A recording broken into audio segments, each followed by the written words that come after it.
நாட்டின் பெரும்பாலான பகுதிகளில் சீரான வானிலை நிலவக்கூடும் என்று வளிமண்டலவியல் திணைக்களம் எதிர்வு கூறியுள்ளது. நுவரெலியா மாவட்டத்தின் சில இடங்களில் அதிகாலை வேளையில் மூடுபனி காணப்படும் என்றும் அறிவுறுத்தப்பட்டுள்ளது. மத்திய, சப்ரகமுவ, மேல், வடமேல், வடமத்திய மற்றும் ஊவா மாகாணங்களின் சில இடங்களிலும், அத்துடன் காலி, மாத்தறை மற்றும் அம்பாறை மாவட்டங்களிலும் அதிகாலை வேளையில் பனிமூட்டம் காணப்படும். நாட்டை சூழ உள்ள கடல் பிராந்தியங்களில் சீரான வானிலை காணப்படும்.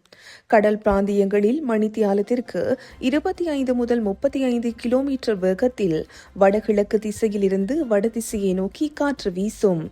நாட்டை சூழ உள்ள கடல் பிராந்தியங்கள் இடைக்கிடையே ஓரளவு கொந்தளிப்பான நிலையில் காணப்படும்.